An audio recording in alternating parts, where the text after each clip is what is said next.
सो आज हमारा जो टॉपिक रहेगा सेकेंडरी सब्जेक्ट से रहेगा, जिसके अंदर हमें पर्सनालिटी समझेंगे कि पर्सनालिटी वो क्या होता है। सबसे पहले हम बात करेंगे पर्सनालिटी की डेफिनेशन के बारे में। तो जो पर्सनालिटी जो होती है, अगर मैं पर्सनालिटी को डिस्क्राइब करूँ तो सभी इंडिविजुअल्स की पर्सनालिटी जो होती है वो अलग अलग होती है। सबका अपना सोचने का तरीका अलग होता है, सबकी फीलिंग्स अलग होती है। तो ये पर्सनालिटीज़ है जो हर एक पर्सन का एक यूनिक करेक्टरिस्टिक्स है।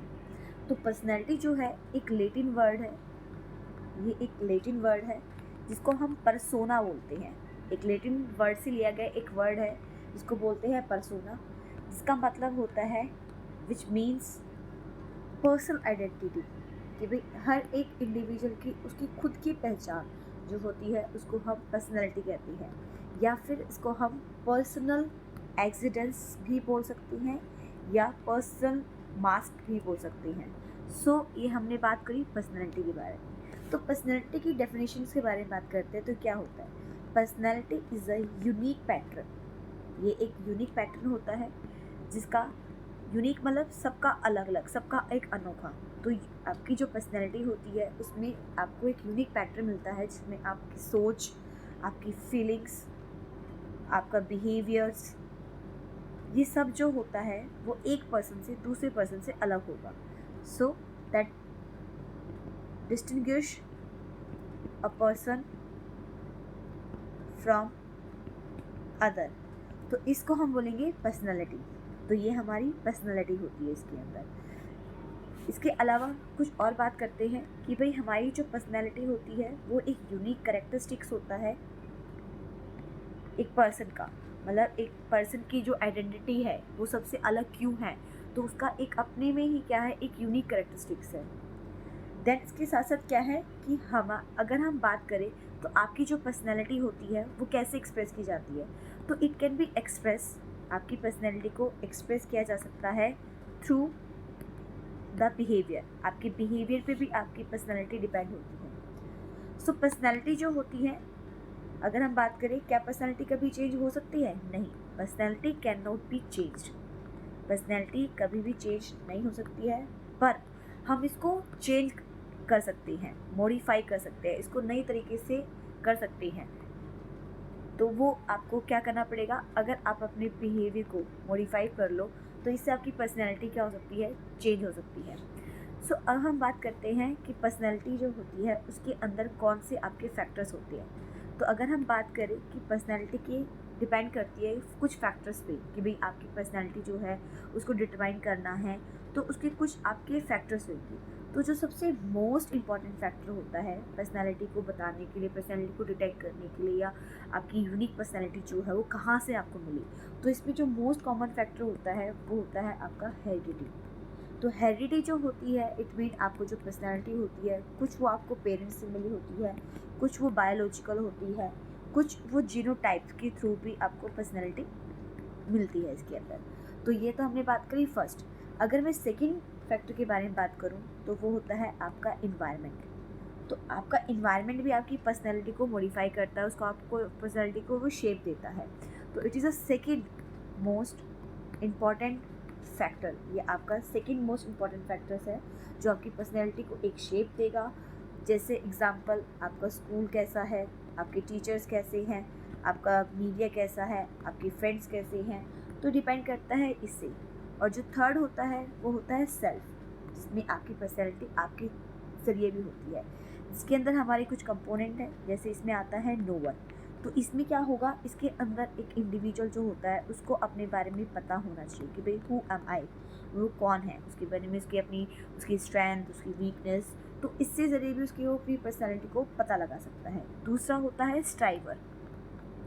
तो स्ट्राइवर क्या होता है? स्ट्राइवर का मतलब होता है कि भाई जो एक इंडिविजुअल है, कहीं पे वो काम कर रहा है, कहीं पे वो पढ़ रहा है, तो where he stand in a group, या अगर वो अपने बारे में सोच रहा है तो वो अपने आप को ये समझेगा कि वो कहाँ पे है, किस जगह पे है, तो वो है।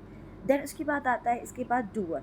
इसमें क्या होता है, इसके अंदर इसमें एक पर्सन जो होता है उसमें उसकी पोटेंशलिटीज़ का पता लगता है कि भाई अब मेरे में ये काम करने की ये क्षमता है, या मैं अपने समाज के लिए, अपनी फैमिलीज़ के लिए ये सब चीज़ें करता हूँ, तो वो आएगा आपका डूअर के अंदर। So what I can contribute to society, ये इसका एग्जाम्पल रहेगा। तो हमने समझा ये सब चीज़ें। तो पर्सनैलिटी क्या होती है, पर्सनैलिटी का वर्ड हमने कहाँ से लिया। पर्सनैलिटी एक लैटिन वर्ड है जिसका मतलब होता है पर्सोना, जिसमें एक आपकी यूनिक पैटर्न होता है सोचने का।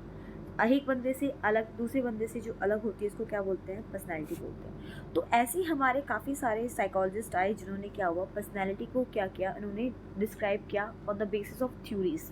तो देखते हैं कि वे कैसे कैसे पर्सनैलिटी डेवलप होती है। तो अब हम बात करेंगे थ्योरीज़ के बारे में। तो कौन कौन सी है, हमारे पास बहुत सारी थ्योरीज़ हैं जिसमें हमारे सेकेंडरी सब्जेक्ट से हमें बताया गया है कि ये पर्सनैलिटी ऐसे होती है। ये जो बच्चे की जो एक यूनिक जो पैटर्न होता है, जो एक उसके अंदर जो अनोखी चीज़ होती है, वो स्टार्टिंग से ही होती है। तो उसके बारे में देखते हैं। तो उनमें से एक हमारे पास जो थ्योरी है जिसका नाम है साइको सेक्सुअल डेवलपमेंट थ्योरी। तो इसके बारे में जानेंगे आज हम कि ये क्या होती है। तो बेसिकली ये जो थ्योरी थी इसको देने वाले एक हमारे साइकोलॉजिस्ट थे जिनका नाम था सिगमंड फ्रॉइड। तो भाई ये एक ऐसे इंसान थे जिन्होंने इस पर्सनैलिटी को डिस्क्राइब किया, उन्होंने बताया कि ये पर्सनैलिटी क्या होती है। तो उसी को हम समझेंगे। सो क्या है साइको सेक्सुअल डेवलपमेंट थ्योरी। तो बेसिकली इस थ्योरी को हमने कुछ फेजेस के अंदर डिवाइड कर दिया है। तो जैसे आपका फर्स्ट फेज होता है oral phase, then second phase होता है एनल फेज। जो ओरल फेज होता है वो 0 से 1 साल तक होता है। जो एनल फेज होता है वो आपका 1 साल से 3 साल तक होगा। नेक्स्ट फेज जो होगा उसको बोलेंगे फैलिक फेज, जो होगा 3 साल से लेकर 6 साल तक। उसके बाद नेक्स्ट फेज होता है लेटेंसी फेज। जो लेटेंसी फेज होता है उसका टाइमिंग पीरियड होता है 6 से 12 साल। और एक लास्ट होता है जो होगा आपका जेनाइटल फेज। तो जेनाइटल फेज जो होता है वो 12 साल से अबव होता है, उसको हम जेनाइटल फेज बोलते हैं। तो हम इनके बारे में 1 बाय 1 पढ़ेंगे कि कैसे क्या होता है, कौन सी क्या चीज़ें होती है जिस फेज़ के अंदर, इस फेज़ में बच्चा क्या सीखता है, ताकि उसकी पर्सनैलिटी दूसरे लोगों से अलग कैसे होती है। तो सबसे पहले अगर हम बात करें ओरल फेज़ के बारे में, मैंने आपको पहले ही बताया कि ओरल फेज़ जो होता है वो स्टार्ट होता है 0 से 1 साल तक। मतलब बच्चा अभी डिलीवर्ड हुआ, इट मीन बच्चा जो न्यूबॉर्न से लेकर जब बच्चा इन्फेंट तक होगा तो वो कैसे अपने आप को डेवलप करेगा, कैसे उसकी पर्सनैलिटी निकल के आएगी। तो इस फेज़ के अंदर जो बच्चे का प्रिंसिपल ऑर्गन होता है, जो प्रिंसिपल ऑर्गन होता है वो होता है उसका माउथ। क्योंकि बच्चा जो होता है वो बोलना सीखता है, छोटा होता है, वो अपनी नीड जो पूरी करता है वो कहाँ से करता है, वो माउथ से करता है। तो अगर मैं इसके बारे में बात करूँ तो इसमें जो उसकी ग्रेटिफिकेशंस होती है, ग्रेटिफिकेशन जो होती है, ग्रेटिफिकेशन मतलब सेटिस्फैक्शन, कि भाई वो अपनी नीड्स को कैसे पूरा करता है। उस बच्चे को नहीं पता कि कैसे उसकी नीड्स को पूरा करना है, बोल के थोड़ा बताएगा। तो जो उसकी ग्रेटिफिकेशन जो होती है वो कंप्लीट होती है सकिंग रिफ्लेक्स के थ्रू, सकिंग रिफ्लेक्स के थ्रू। और ये सकिंग रिफ्लेक्स कैसे स्टार्ट होती है, बाय द ब्रेस्ट फीडिंग। क्योंकि इस फेज में जो बेबी होता है वो ब्रेस्ट फीड करता है, ब्रेस्ट फीड करेगा या फिर बोतल फीड करेगा। तो इससे उसकी पर्सनैलिटी निकल के आ रही है। अगर मैं बात करूं कि भाई अगर किसी बच्चे को ये फेज़ अच्छे से नहीं मिल पाता है या इस फेज़ में उसकी रिक्वायरमेंट को पूरा नहीं किया जा सकता है, तो आगे जाकर ये प्रॉपर डेवलप ना होने की वजह से बेबी के अंदर nail biting, thumb sucking, smoking और ओवर ईटिंग, इस तरह की उसके अंदर हमें ये सब चीज़ें देखने को मिल सकती है अगर हम ओरल फेज में अच्छे से डेवलप नहीं करते हैं। तो नेक्स्ट फेज जो होता है वो होता है आपका एनल फेज। ये होता है एनल फेज। जो एनल फेज होता है वो हमारा 1 साल से 3 साल तक होता है।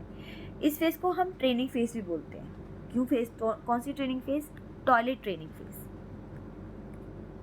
टॉयलेट ट्रेनिंग फेज बोल दीजिए या आप इसको पीरियड बोल दीजिए।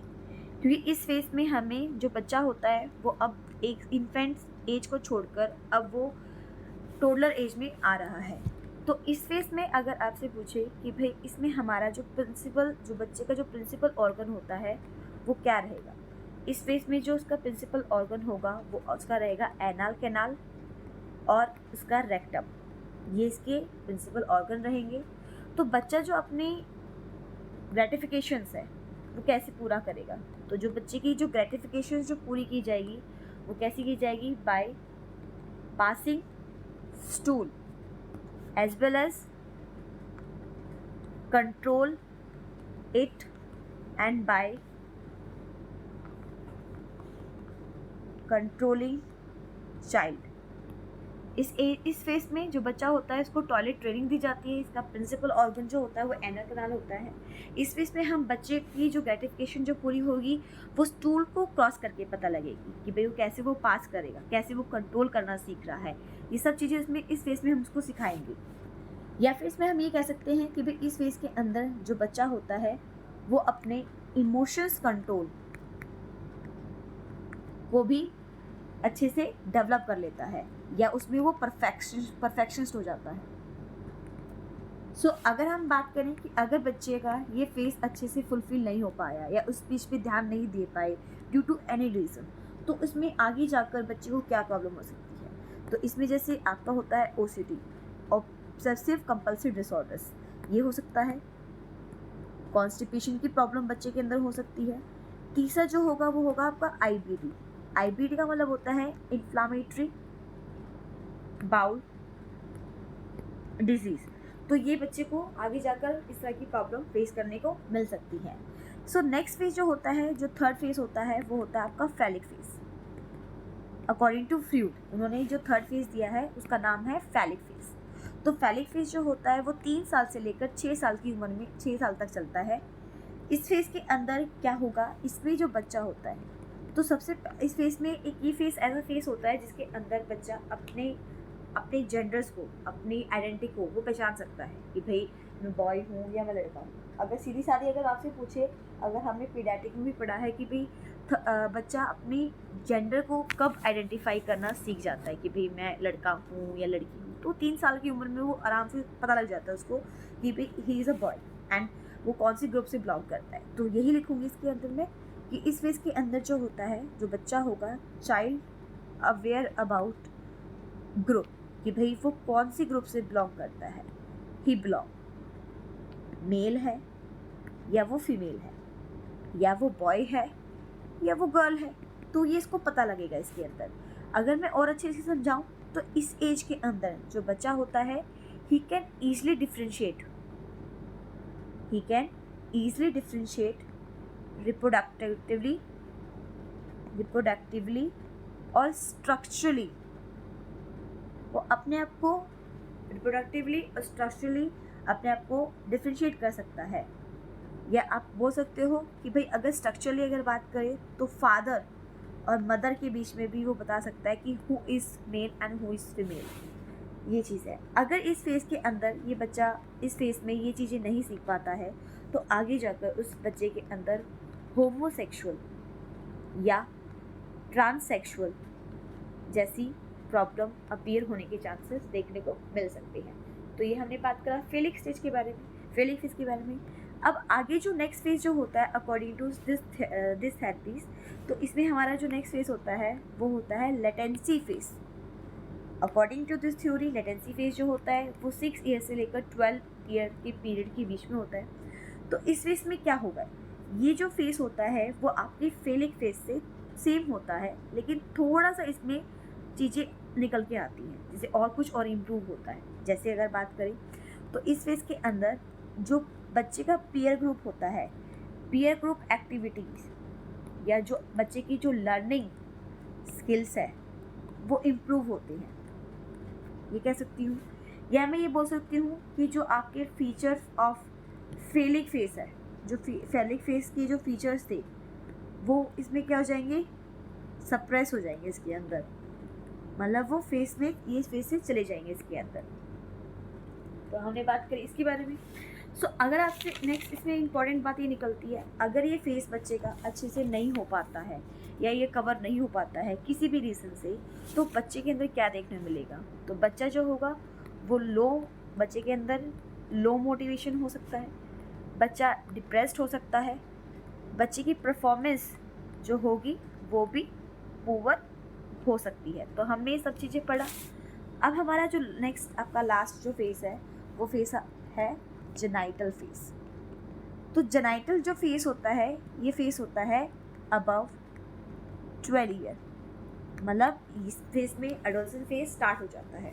तो इस फेस में क्या होगा, इस फेस के अंदर जो बच्चा होता है वो हेट्रोसेक्सुअल की तरफ अट्रैक्शन जो होगा वो डेवलप हो जाता है। इस फेस के अंदर हेट्रोसेक्सुअल मतलब अपोजिट अट्रैक्शन जो होती है इस फेस के अंदर वो डेवलप हो जाती है। और ये ये चीज़ें स्टार्ट होकर वो कब तक चलती है, continue through out his life, मतलब लाइफ तक ये चलती रहती है इसके अंदर। सो अगर हम बात करें, अगर ये बच्चे का ये फेस अगर डेवलप नहीं हो पाता है तो इसके अंदर क्या होगा, इसमें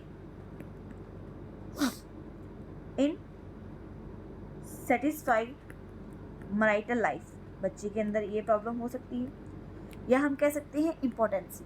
ये एक सेक्सुअल प्रॉब्लम है जो बच्चे के अंदर देखने को मिली। तो आज हमने सब चीज़ें पढ़ी कि भाई क्या होता है, क्या पर्सनालिटी होती है, पर्सनालिटी के कौन से फैक्टर्स होते हैं जो पर्सनालिटी को इफेक्ट करते हैं। हमने बात करी हेरिडिटी के बारे में, इन्वायरमेंट के बारे में और आपके सेल्फ के बारे में। सो ये चीज़ें पढ़ी। फिर हमने पढ़ा कि भाई एक थ्योरीज है जिसके ज़रिए हमने पर्सनालिटी को और अच्छी तरीके से समझाने की कोशिश करी है। तो एक थ्योरी जो थी जिसका नाम था साइको सोशल डेवलपमेंट थ्योरी, जो उनको देने वाले जो थे उनका नाम था सिगमंड फ्रॉइड, जिन्होंने इस थ्योरी को पहली बार बनाया था। इस थ्योरी के बिहाफ पे 5 फेसेस थे, जिसमें ओरल फेस था, आपका एनल फेस था, फैलिक फेस था, लेटेंसी फेस था, जेनेटल फेस था, जिसमें मैंने आपको हर एक फेस के बारे में अच्छे से समझाया है, उससे होने वाले रिस्क के बारे में समझाया है, ये सारा आपको मैंने समझाया है। नेक्स्ट जो हमारा जो टॉपिक रहेगा वो हमारी नेक्स्ट क्लास में रहेगा, जिसके अंदर हम थ्योरी नंबर 2 के बारे में पढ़ेंगे, और इस थ्योरी का नाम है आपका साइको एनालिटिक थ्योरी।